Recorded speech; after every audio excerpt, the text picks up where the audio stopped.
Le droit des femmes doit aussi être défendu dans nos pays amis et partenaires.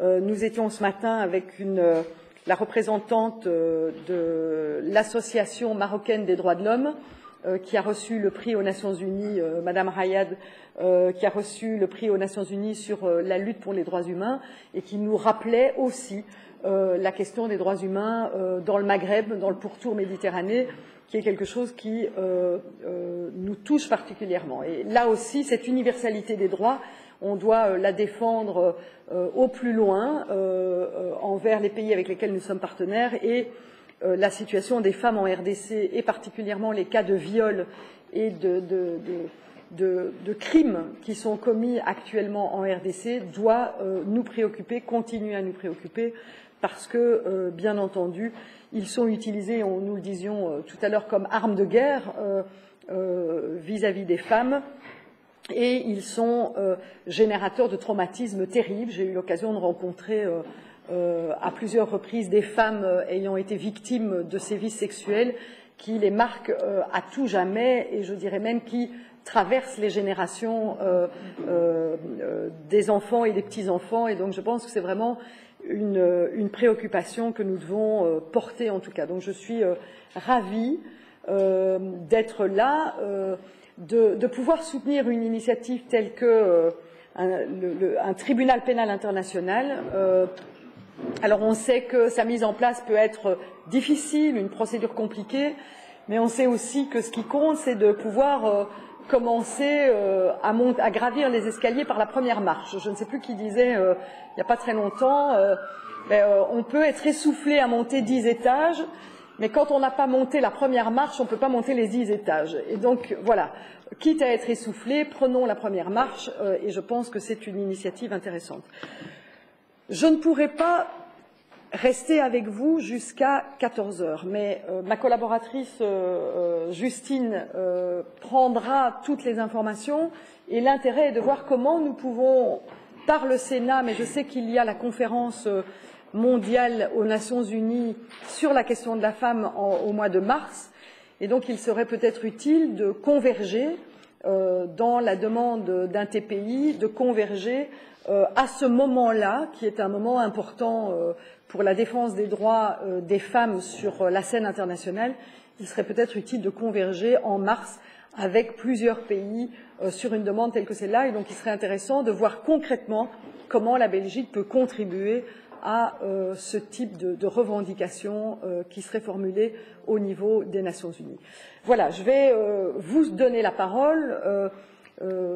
Maître Rétry, je pense que vous êtes la personne qui va nous présenter l'initiative du tribunal pénal international, et peut-être d'autres personnes qui interviendront, chacune à leur tour. Les gens qui me connaissent savent que je ne suis absolument pas protocolaire, donc ne vous choquez pas si je ne respecte pas le protocole, mais je trouve que c'est beaucoup plus amusant de ne pas respecter le protocole. Voilà. Maître Rétry, vous avez la parole. Très bien. Je vais juste échapper aux caméras, vous remercier au nom de 52 marraines qui se sont vraiment dévouées corps et âme pour pouvoir défendre et porter très haut la cause des femmes violées des RDC. Il y a 2 ans ou 3 ans déjà, vous receviez toujours ici au Sénat cette dame qui était très très fatiguée à ce moment-là, Nicole qui était très fatiguée, et ce groupe était conduit par M. Roger Bongos. Je voudrais tout simplement qu'il se mette devant vous, parce que vous avez trop peu de temps, qu'elle se mette devant vous, qu'on fasse la comparaison de la photo à l'arrivée de la marche en 2011 et aujourd'hui. Bon, vous allez voir effectivement. Je me souviens bien de leur arrivée qui a été non seulement épuisante pour elles, mais aussi qui avait fait émerger un certain nombre de situations un peu conflictuelles à l'époque, ici aussi en Belgique, concernant la question de la RDC. Donc vous avez vu à quel point le sujet est particulièrement sensible quand on parle de la RDC. Donc merci d'être à nouveau avec nous, et merci pour tout l'effort que vous avez réalisé. D'accord. Bien. Alors, donc, aujourd'hui, il était question, bien entendu, que ce groupe s'adresse à vous pour vous dire, écoutez, Madame la sénatrice, il y a 3 ans, on s'était vu, où est-ce que nous en sommes? Il y avait un mémorandum déposé, vous vous souvenez, et ce mémorandum demandait le tribunal pénal international pour la RD Congo. Et donc vous aviez effectivement promis de faire quelque chose. Aujourd'hui, sans protocole, je me permets de noter que vous parlez encore des résolutions, des volontés, d'initiatives et d'autres initiatives, mais en fait, où en sommes-nous par rapport au tribunal pénal international? Donc c'est lorsque ce dossier s'est retrouvé pratiquement bloqué un peu partout, il n'y a pas qu'en Belgique, il y a aussi aux États-Unis, en France et partout, que les marraines ont dit on va se lever, on va pratiquement aller demander ce tribunal. Donc tout le monde, on sait maintenant que la question des femmes, on n'en parle plus, on n'en discute plus, tout le monde est d'accord sur le fait que c'est inacceptable. Mais maintenant, une fois que c'est inacceptable, va-t-on continuer à dire que bon, ces femmes sont violées par la faute à personne? Va-t-on continuer à remettre toujours des oripeaux beaucoup plus hauts, beaucoup plus beaux à ceux qui sont des bourreaux reconnus? Va-t-on continuer à ignorer ces femmes alors que la comptabilité macabre, elle, ne s'arrête pas? Jusqu'à quel point on pourra aller pratiquement avec nos tripes d'humains? C'est le message que les marraines ont voulu porter en vous adressant et en vous déposant encore une fois officiellement leur mémorandum, qui est une déclaration de marraine par laquelle elles vous expliquent tout simplement qu'elles se sentent mal dans leur peau d'humaines, de femmes, de voir que d'autres femmes sont traitées comme si elles étaient quelque chose qui ressemble à des humains, alors que c'est des humains. Et la seule chose que les marraines demandent, c'est que chacun se regarde en face, que M. Barack Obama reconnaisse qu'il a le prix Nobel de la paix, c'est vrai à crédit, mais qu'il faut qu'il honore au moins son Nobel de la paix. Que le président Van Rompuy, on lui demande tout simplement de faire en sorte que les valeurs de l'Union européenne soient des valeurs qui soient portées plus haut. Et naturellement, on ne voit pas dans les valeurs de l'Union européenne la place laissée aux bourreaux au détriment des victimes. Et donc nous voulons tout simplement qu'au Conseil de sécurité, M. Van Rompuy mobilise ses troupes et fasse en sorte que tous les pays de l'Union européenne votent d'une même voix. Bien sûr que la Belgique et nous, c'est une histoire d'amour, c'est une histoire de famille. Naturellement, on ne peut pas parler du Congo sans parler de la Belgique, on ne peut pas parler de la Belgique sans parler de son Congo. Mais la Belgique est-elle vraiment fière du traitement qui est réservé aux Congo et aux Congolais aujourd'hui? Est-elle fière du traitement qui est réservé aux Congolaises aujourd'hui? Qu'est-ce que la Belgique pourrait, ou qu'est-ce que la Belgique a gagné à ce que le Congo soit ainsi maltraité? Nous ne voyons pas, et c'est de ça que nous allons peut-être discuter avec le ministre des Affaires étrangères. Mais déjà, nous vous remercions d'avoir été toujours proche de ceux qui, éventuellement, veulent parler de cette affaire. Nous vous remercions d'avoir été toujours, effectivement, celle qui s'est toujours montrée disponible pour écouter ces cris. Et nous vous remettons aujourd'hui, très officiellement, la déclaration de marraine. Où est-elle? Je l'ai. Je l'ai.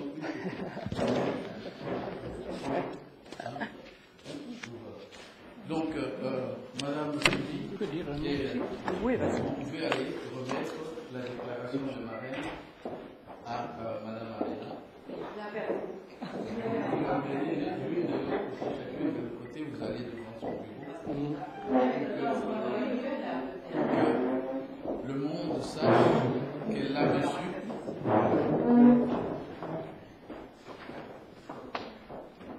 Si vous permettez, j'aimerais rajouter aussi quelques paroles à ce que vous venez de dire. Et je trouve qu'il y a une nette avancée depuis notre dernier dévouement, parce que, si vous avez lu la presse hier, vous trouverez là une communication qu'on est en train de décider que les crimes contre les femmes, c'est-à-dire la violence et même le viol, et surtout le viol, sont des armes de guerre. Et donc, ils sont en train de créer une base pour condamner aussi les personnes responsables et coupables. Donc, il ne suffit pas de créer un tribunal, il faut aussi créer une base légale ce qu'il faut punir et comment il faut le punir. Donc, si c'est déjà reconnu comme un crime de guerre, alors les punitions seront en conséquence. Donc, je trouve qu'il y a quand même une avancée au niveau européen, et ça, vous pouvez le lire dans la presse d'hier, si vous voulez. Relever le fait que ces crimes, ces viols commis comme arme de guerre étaient déjà considérés comme une jurisprudence de droit international depuis la jurisprudence Akayesu en 1997. Donc c'est quand même une jurisprudence, c'est une loi internationale qui existe depuis toujours. Mais seulement, on ne peut pas dire que la loi internationale a un sens s'il n'y a pas un tribunal pour pouvoir l'appliquer. C'est le cas ici. Alors, mais justement, par rapport à ça, donc vous disiez, Maître Lévy, que nous faisons des résolutions, des déclarations. Alors, en tant que sénateur, je vais refaire ça pour avoir la photo avec tout le monde. En tant que... Ok, ça va. Oui. C'est moi qui vous la ligne ou pas. Et là, je disais, en tant que sénateur, on a les outils que nous avons à notre disposition. C'est-à-dire que les résolutions sont les outils qui, par rapport à des engagements internationaux, sont les outils que nous devons utiliser. Nous ne pouvons pas faire des lois pour des engagements internationaux, mais bien des résolutions qui demandent à la fois à nos ministres des Affaires étrangères de prôner une certaine attitude, voire à notre diplomatie de prendre certaines attitudes vis-à-vis de certains pays. En ce qui concerne la situation au Congo, il y a deux résolutions qui ont été réalisées au niveau du Sénat.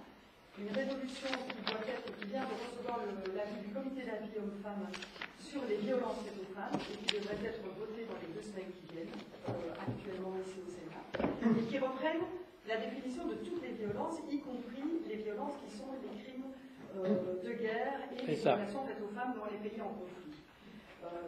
Dont la République démocratique du Congo. Malheureusement, ce n'est pas le seul pays dans lequel les femmes subissent ces violences, et donc ça touche également les pays d'Amérique latine, par exemple, la Colombie, où la violence faite aux femmes est importante.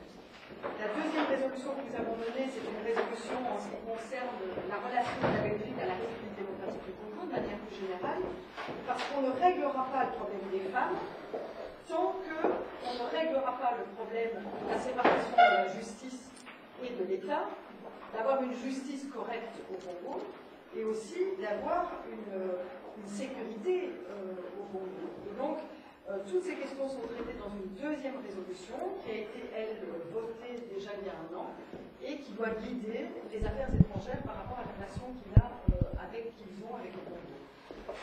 Alors, est-ce que les résolutions, ça suffit? Moi, vous savez, je me souviens d'une résolution qui était une résolution que tout le monde trouvait comme ne servant à rien.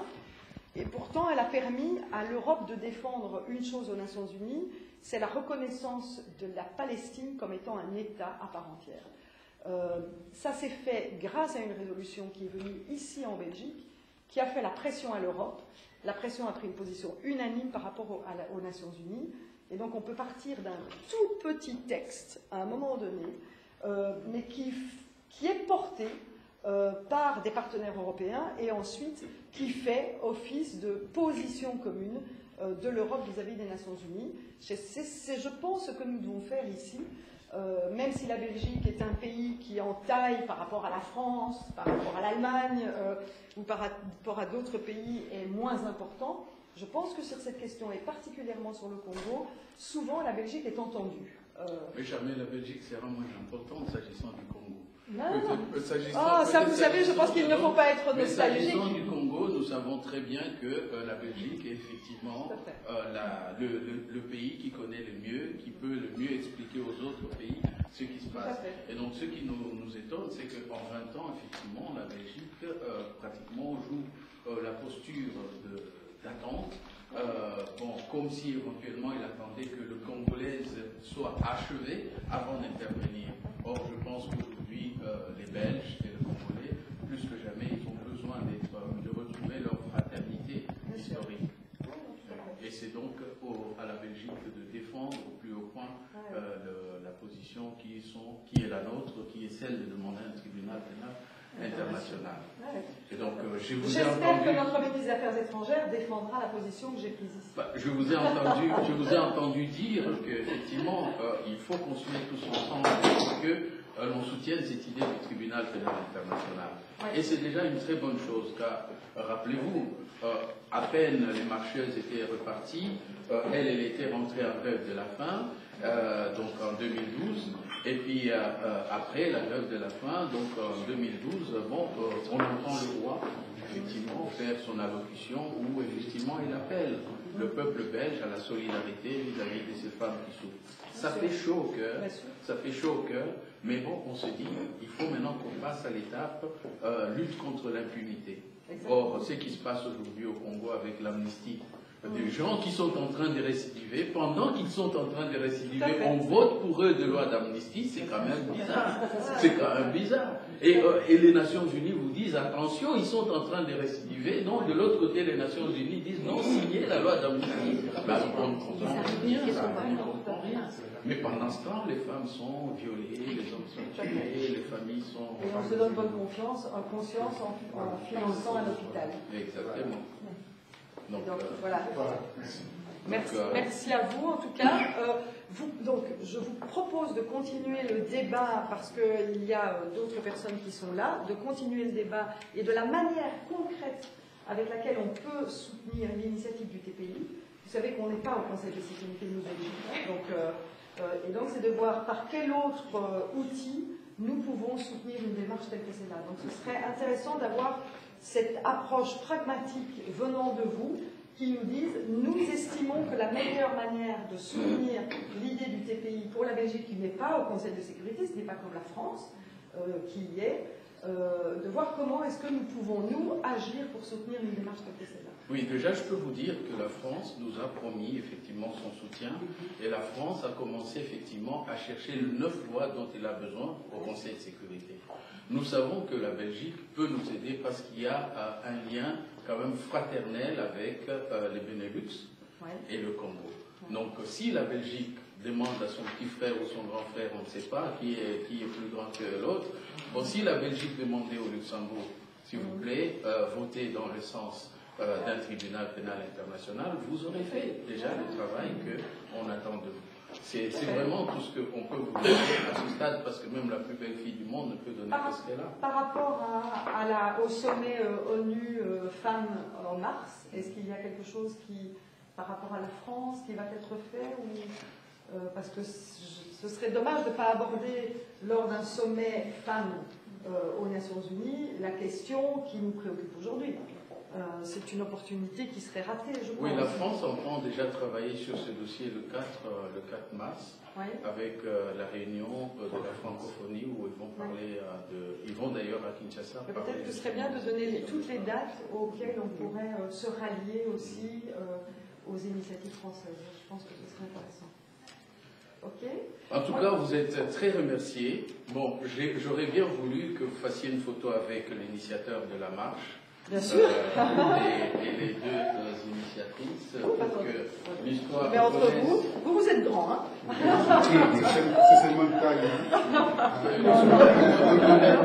Que l'histoire reconnaisse que... Oui. J'appelle mon collègue homme, hein, parce que c'est bien quand on a un peu de parité. Voilà.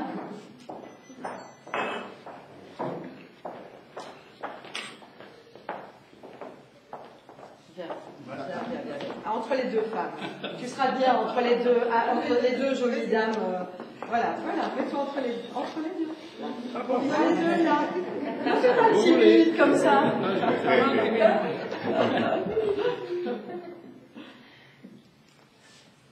Voilà. Merci.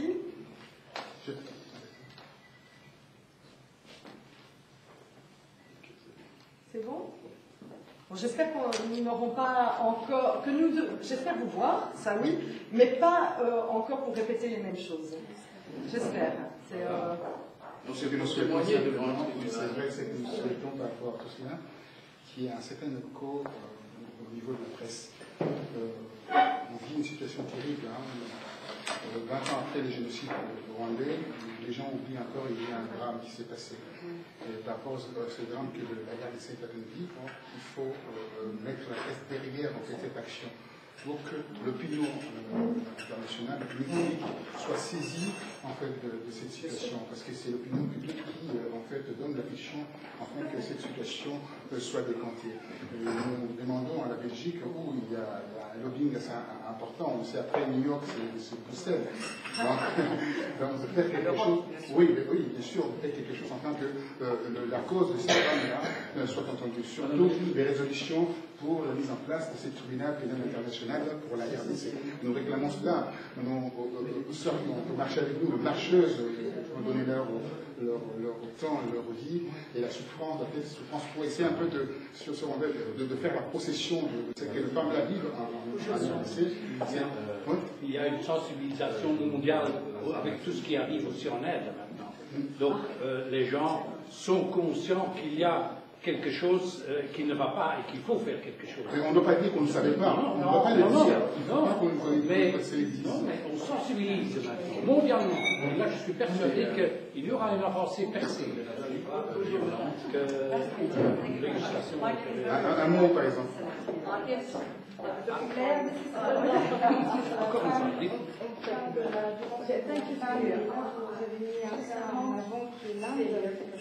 il faut savoir ce qu'on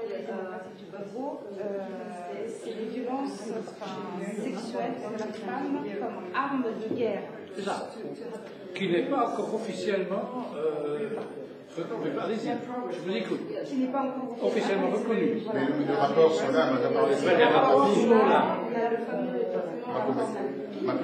Et c'est vrai qu'il était pour la place de ces femmes congolaises, enfin, mais c'est pour la place, on se dit, on est quand même en 2014, comment nous laisser encore faire ces choses-là? Comment ça se fait que l'opinion internationale ait attendu autant de temps? Aujourd'hui, on fait justement comme Roger Bongo, il y a 20 ans du génocide mais il y a aussi le génocide la femme congolaise est en souffrance.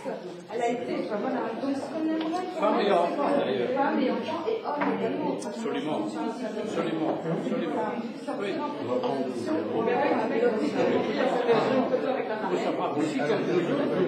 Alors, il y a la marraine qui est ici, il y a une photo avec la marraine, c'est qu'on dit. Voilà. Une photo. Nicole, restez. C'est bon? C'est OK? C'est bon pour moi. Merci. Moi, je vais absolument vous quitter. Je suis vraiment navrée. Merci à vous et à très bientôt, j'espère, avec des très bonnes nouvelles. À Montréal. Bien, donc on nous a laissé le temps maintenant de discuter avec Justine qui représente le Sénat et nous qui représentons toutes les femmes victimes du Congo. Voilà, donc notre demande, si on peut maintenant structurer le reste du travail à faire, c'est, s'il vous plaît, si on peut structurer le travail qui reste à faire, c'est de savoir exactement qu'est-ce que nous demandons exactement au Sénat belge. Nous demandons au Sénat belge de peser de tout son poids pour que les hommes politiques belges se comportent en vrais amis du Congo. Véritable ami du Congo, ça veut dire la sincérité, ne pas voir les autres mourir pendant qu'on est en train de leur cacher la vérité. Il est regrettable aujourd'hui de constater que la vérité, c'est dans la rue qu'on va la chercher.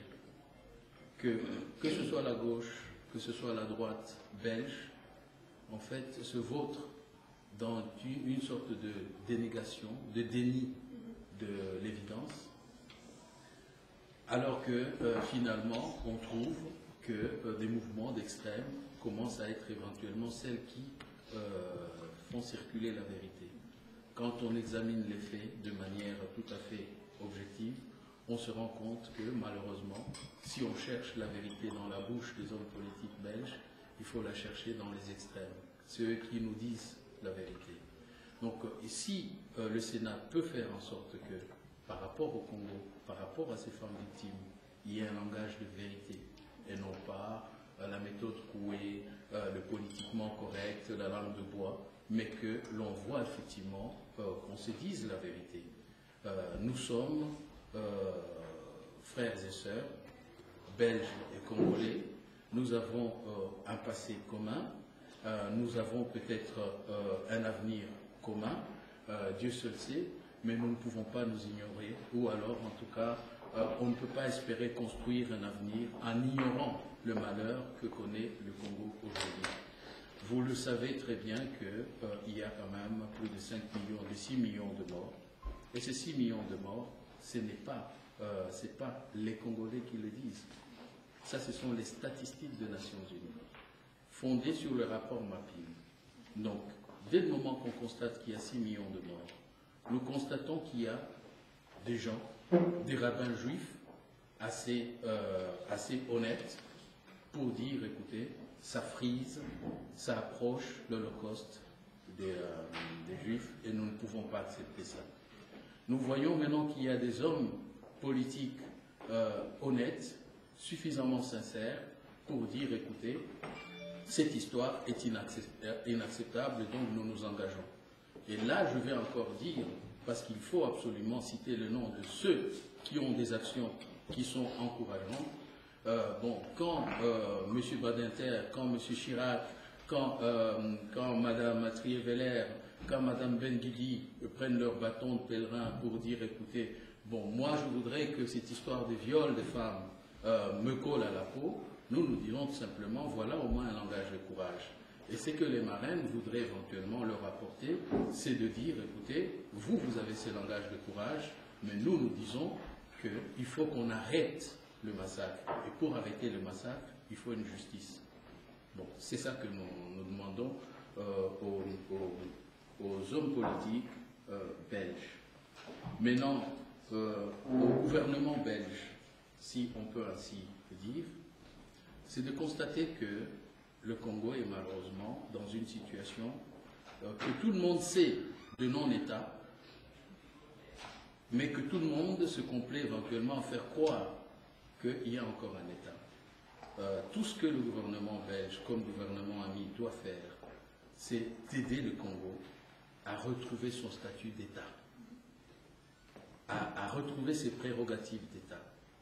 Il n'est pas normal, madame, que pendant que les Nations Unies sont en train de crier que les rebelles attaquent le Congo à partir du Rwanda, il n'est pas normal qu'il y ait d'autres voies politiques pour dire laissez les frontières ouvertes. Mais comment est-ce qu'on fait la guerre avec un ennemi dont les frontières sont ouvertes? Comment est-ce qu'on fait la guerre? Comment est-ce qu'on peut proclamer la fin d'une guerre quand on n'a jamais proclamé l'état d'urgence ni l'état de guerre? Est-il normal de dire la guerre est finie quand on n'a jamais prononcé l'état d'urgence ou l'état de guerre? Ça, ce sont des questions et des éléments qui nous paraissent, en tout cas à nous, peuple congolais, inacceptables. Mais maintenant, les marraines dans tout ça, elles sont vraiment touchées dans leur chair. Et je crois que la meilleure façon de vous le dire, c'est peut-être de laisser Madame Sylvie Rider, qui est psychologue et spécialiste en traumatologie, de vous dire effectivement comment elle ressent ces traumatismes, comment est-ce qu'elle l'analyse, le traumatisme des femmes. Madame. Merci de donner la parole. C'est pas simple de dire comme ça en quelques mots. Je crois que la violence est très souvent toujours un drame, quelle qu'en soit la victime, que la violence faite aux femmes est très particulière et qu'effectivement elle se traduit souvent par le viol. Tout à l'heure, Madame la sénatrice expliquait que ça laisse effectivement des traces sur la personne elle-même, sur ses descendants, sur plusieurs générations, et je pense que les violences faites aux femmes concernent absolument toutes les femmes. Je crois qu'à partir du moment où on est femme, on ressent très profondément cette atteinte voilà, chacune d'entre nous. Maintenant, en plus, vous me prenez de court, je ne vais pas vous faire un exposé comme ça sur le... Non, pas d'exposé. Il faut dire vraiment le sentiment en 3 minutes. En 3 minutes, je dirais quoi? Qu'une femme agressée sexuellement et à bien des égards détruite. Et qu'il faut beaucoup... Il y a une destruction physique, il y a une destruction bien au-delà. Quand on dit que c'est une arme de guerre, oui, je pense que c'est une arme massive, de destruction massive qui s'adresse aux femmes. Bien. Je ne sais pas quoi vous dire. Très bien. Alors, Madame Tuninga est ici. Bon, bien sûr, c'est une blanche, c'est une européenne, etc. Mais je vous assure, c'est une Congolaise parce qu'elle a été à Bukavu, elle a vécu certaines choses et il est très important qu'elle vous dise ce qu'elle a ressenti. Oui, voilà. Un jour, j'en ai eu assez d'entendre des gens... Je vous dis que Mme Marlène est l'ancienne présidente de la Ligue de femmes pour la paix et la liberté dans le monde, qui est une organisation... Section française. Oui, qui est une organisation qui est vieille depuis plus de 70 ans, je crois. Et maintenant, je fais partie de la Marche mondiale des femmes qui a rendu visite à Bukavu en 2010. Et à un moment donné, j'en ai eu assez d'entendre des parlottes. Et j'ai suivi des femmes très maigres, beaucoup plus maigres que les autres, qui n'avaient pas pu entrer dans l'enceinte parce qu'il ne fallait pas payer $10. Et je les ai suivies à 65 km de là, dans la province de Bangulu, à Kanyola. Walungu. Et je me suis aperçue que ces femmes ne sont pas uniquement victimes. Ça me paraît extrêmement important de souligner que les femmes congolaises ont un courage extraordinaire. Elles se défendent d'une façon formidable, mais on ne les entend jamais. Et ces femmes avaient créé un orphelinat qui n'était aidé par personne, pas par la moindre ONG, pas par les Nations Unies, entre elles, en demandant de l'argent je ne sais où, pour les enfants nés des viols. Et elles-mêmes continuaient à se faire violer. Dans les collines au-dessus de Kanyola, il y avait encore un barbare. Et je voudrais, pour finir, si je ne suis pas trop longue, citer une amie congolaise que j'aime beaucoup, qui habite à Londres, qui s'appelle Marie-Louise Pambou, et qui un jour, devant une réunion de Amnesty International, s'est exclamée « Moi j'en ai assez d'entendre parler du viol des femmes au Congo, parce qu'il n'y aura pas de viol de femmes au Congo s'il n'y avait pas de guerre. Et il n'y aurait pas de guerre au Congo s'il n'y avait pas l'exploitation de nos minerais et de toutes nos richesses. » Voilà, et ça me paraît un problème économique auquel il faudrait absolument s'attacher. Ce n'est pas uniquement un problème de justice et de droits humains, c'est un problème économique. Cet État est en déroute complète et nous laissons faire cet État en déroute, qui se fait exploiter par tous ses voisins, et c'est un scandale parce que j'adore ce pays. Comme Maître Reiki l'a dit, il y a une beauté extraordinaire, il y a des gens formidables qui sont sacrifiés à ce qui est dans le sous-sol. Voilà. J'espère ne pas vous avoir choqué. Bien. Laurent, vous allez... Je n'ai rien à ajouter. Je me reconnais dans ce qui a été dit en général. Ça ne sert à rien de se répéter. Mais je crois que pour ce qui concerne la Belgique, elle devrait un peu avoir honte de son comportement. Puisque moi je dis, quand je me mets à la place des Africains qui ont été colonisés par la France, par exemple, je vois ce que la France essaie de faire au Mali, ce qu'elle essaie de faire en Centrafrique. Je me dis quelque part que nous avons affaire à un comportement qui nous pousse à nous interroger, quoi. Tout le monde reconnaît à la Belgique la spécialité de la question congolaise. Même les Américains, pour agir, si la Belgique dit quelque chose, ils en tiendront d'une certaine manière compte. Mais on n'a pas l'impression que la Belgique assume sa responsabilité, assume cette responsabilité, que la Belgique sait ce que les Congolais sont en droit d'attendre d'elle. Nous comprenons un peu qu'il y a eu des choses, des décisions qui ont été prises hier sous l'effet de l'émotion avec le dossier Rwanda, et que tout ça fait que les politiques belges portent trop les gants actuellement, quoi. Mais nous croyons qu'il n'est jamais tard pour faire du bien et qu'il est plus que temps pour que les politiques belges s'engagent effectivement avec des objectifs précis, qu'ils accompagnent un projet comme celui de la création d'un tribunal, puisqu'ils savent quelle est la réalité, ils savent que les tribunaux locaux ne peuvent pas résoudre le problème. Ils savent que les politiques ne peuvent pas résoudre le problème, puisque les politiques qui sont en place actuellement sont peut-être dans l'ordre de grandeur à 70-80% eux-mêmes responsables de la situation actuelle dans les différentes phases de la guerre. Et donc c'est un peu comme si vous demandiez à quelqu'un de se sanctionner lui-même. Et c'est comme ça qu'il passe par ces solutions qui n'en sont pas, qui favorisent que les gens répètent les mêmes actions, quoi. Des lois comme celle d'amnistie qui a été votée avant-hier.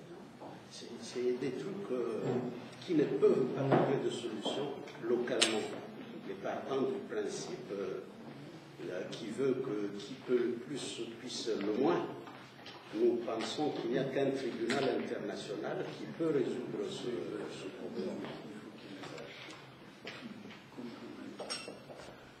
On voudrait rappeler à nos amis de la presse qui voudraient aller à l'Union européenne que leur rendez-vous est fixé à 14h30.